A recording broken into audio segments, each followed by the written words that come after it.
ओम नमो भगवते वासुदेवाय। श्रीमद् भागवत महापुराण के नित्य प्रति पठन में अभी तक हमने पंचम सेकंड के 8वें अध्याय में जाना कि किस प्रकार राजा भरत एक हरिण के बच्चे में मोहग्रस्त हो जाते हैं और जब उनका देह त्याग का समय आता है तब उसी हरिण में उनका मोह होता है तो अगला जन्म उनको हरिण का ही मिलता है।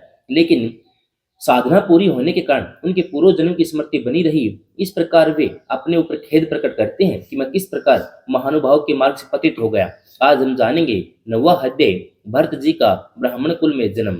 जय श्री कृष्ण।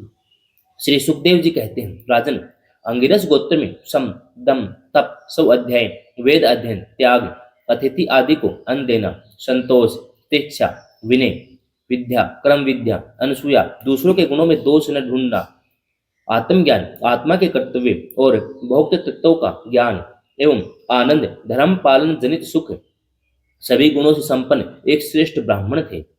जय श्री कृष्ण। उनकी बड़ी स्त्री से उन्हीं के समान विद्या, शील, आचार, रूप और उदारता आदि गुणों वाले 9 पुत्र हुए। छोटी पत्नी से एक ही साथ एक पुत्र और एक कन्या का जन्म हुआ।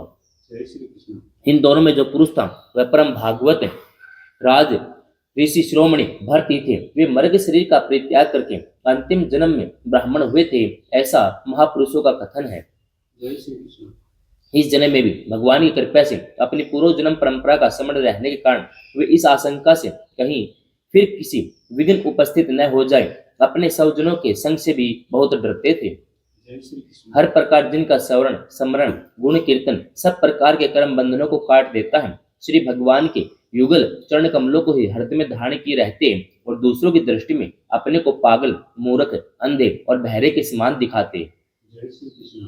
पिता का तो उनमें वैसा ही स्नेह था, इसलिए ब्राह्मण देवता ने अपने पागल पुत्र के भी शास्त्र अनुसार सम अवर्तन पर्यंत विवाह से पूर्व के सभी संस्कार करने के विचार से उनका उपनयन संस्कार किया। जय श्री कृष्ण। यदि वे चाहते नहीं थे तो भी पिता का कर्तव्य है कि पुत्र को शिक्षा दे। इस शास्त्र विधि के अनुसार उन्होंने इन्हें सोच, आचमन आदि आवश्यक कर्मों की शिक्षा दी, किंतु भरत जी तो पिता के सामने ही उनके उपदेश के विरुद्ध आचरण करने लगते थे। पिता चाहते थे कि वर्षा काल में इसे वेद अध्ययन आरंभ करा दूं, किंतु वसंत और ग्रीष्म के चैत्र, वैशाख, ज्येष्ठ और आषाढ़ ये 4 महीनों तक पढ़ाते रहने पर भी वे इन्हें वैहर्ति और शिरो मंत्र प्रणव के सहित त्रिपदा गायत्री मंत्र भी अच्छी तरह याद न करा सके। जय श्री कृष्ण।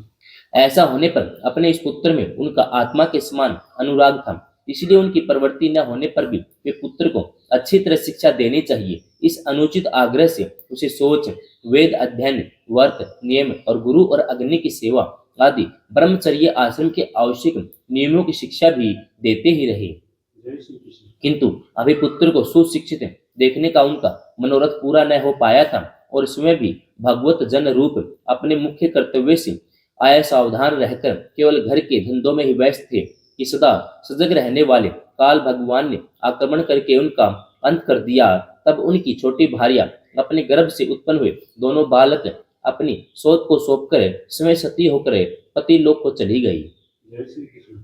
भरत जी के भाई कर्मकांड को सबसे श्रेष्ठ मानते थे।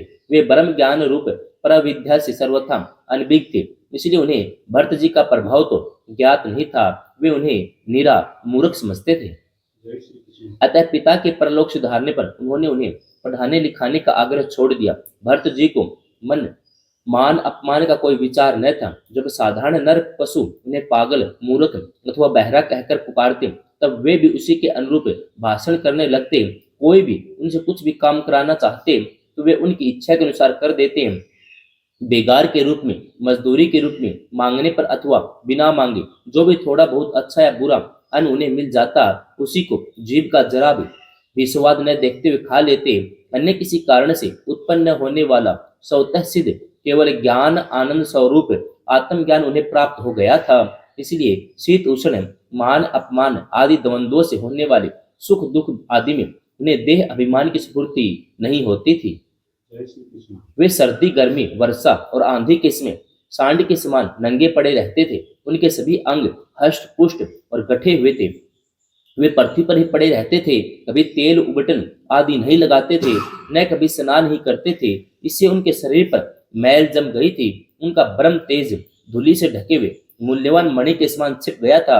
वे अपनी कमर में एक मैला कुचेला कपड़ा लपेटे रहते थे। उनका यज्ञोपवीत भी बहुत ही मैला हो गया था। इसलिए अज्ञानी जनता यह कोई द्विज है, कोई अधम ब्राह्मण है, ऐसा कहकर उनका तिरस्कार कर दिया करती थी, किंतु वे इसका कोई विचार न करके स्वच्छंद विचरते थे। जय श्री कृष्ण। दूसरों की मजदूरी करके पेट पालते देख जब उन्हें उनके भाइयों ने खेत की क्यारियां ठीक करने में लगा दिया, तब वे उस कार्य को करने लगे, परंतु उन्हें इस बात का कुछ भी ध्यान न था कि उन क्यारियों की भूमि समतल है या ऊंची नीची, अथवा छोटी है या बड़ी। उनके भाई उन्हें चावल की कनी, खली, भूसी, भुने हुए उड़द अथवा बर्तन में लगे हुए जले अन्न की खुरचन जो कुछ भी देते, उसी को अमृत के समान खा लेते थे। जय श्री कृष्ण। किसी समय डाकू के सरदार ने, जिसके सामंत शूद्र जाति के थे, पुत्र की कामना से भद्रकाली को मनुष्य की बलि देने का संकल्प किया। उसने जो पुरुष पशु बलि देने के लिए पकड़ मंगाया था, वह देववश उसके फंदे से निकलकर भाग गया। उसे ढूंढने के लिए उसके सेवक चारों ओर दौड़े, किंतु अंधेरी रात में रात के समय कहीं उसका पता न लगा। इसी समय देवयोग से अकस्मात उनकी दृष्टि इस अंगिरस गोत्रीय ब्राह्मण कुमार पर पड़ी, जो वीर आसन से बैठे हुए मृग, वराह आदि जीवों से खेतों की रखवाली कर रहे थे। जय श्री कृष्ण। उन्होंने देखा कि यह पशु तो बड़े अच्छे लक्षणों वाला है, हम इससे हमारे स्वामी का कार्य अवश्य सिद्ध हो जाएगा। यह सोचकर उनका मुख आनंद से खिल उठा। वे उन्हें रस्सियों से बांधकर चंडिका के मंदिर में ले आए। जय श्री कृष्ण। तंत्र उन चोरों ने अपनी पद्धति के अनुसार विधि पूर्वक उनको अभिषेक एवं स्नान कराकर कोरे वस्त्र पहनाए, नाना प्रकार के आभूषण, चंदन, माला, तिलक आदि से विभूषित कर अच्छी तरह भोजन कराया। फिर धूप, दीप, माला, खेल, पत्ते, अंकुर और फल आदि उपहार सामग्री के सहित बलिदान की विधि से गान, स्तुति, मृदंग, ढोल आदि का महान शब्द करते से उस पशु को भद्रकाली के सामने नीचा सिर करके बैठा दिया। जय श्री कृष्ण। इसके पश्चात दस्युराज के पुरोहित बने हुए लुटेरे ने उस नर पशु के रुधिर से देवी को तृप्त करने के लिए देवी मंत्रों से अभिमंत्रित एक तीक्ष्ण खड्ग उठाया। जय श्री कृष्ण। चोर स्वभाव से तो रजोगुणी तमोगुणी थे ही, धन के मद से उनका चित्त और भी उन्मत्त हो गया था। हिंसा में भी उनकी स्वाभाविक रुचि थी। इस समय तो वे भगवान के अंश रूप ब्राह्मण कुल का तिरस्कार करके स्वच्छंदता से कुमार्ग की ओर बढ़ रहे थे। जय श्री कृष्ण। आपत्ति काल में भी जिस हिंसा का अनुमोदन किया गया है, उसमें भी ब्राह्मण वध का सर्वथा निषेध है, तो भी वे साक्षात ब्रह्म भाव को प्राप्त हुए वैरहीन समस्त प्राणियों के सुहृद एक ब्रह्म ऋषि कुमार की बलि देना चाहते थे। यह भयंकर कुक्रम देखकर देवी भद्रकाली के शरीर में अति दुस्सह ब्रह्म तेज से दाह होने लगा और वे एकाएक मूर्ति को फोड़कर प्रकट हो गई। जय श्री कृष्ण। अत्यंत असहनशीलता और क्रोध के कारण उनकी बोहें चढ़ गई थी। कराल दांतों और चढ़ी हुई लाल आंखों के कारण उनका चेहरा बड़ा भयानक जान पड़ता था। जय श्री कृष्ण।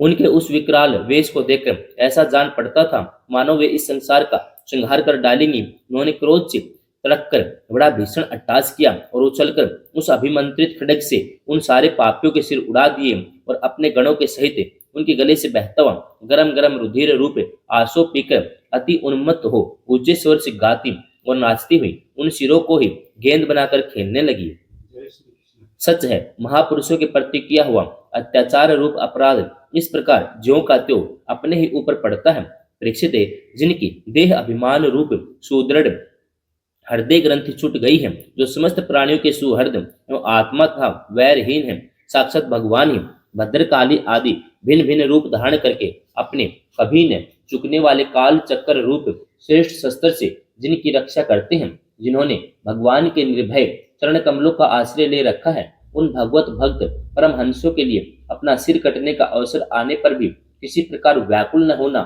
यह कोई बड़े आश्चर्य की बात नहीं है। जय श्री कृष्ण। 9वां अध्याय समाप्तम। जय श्री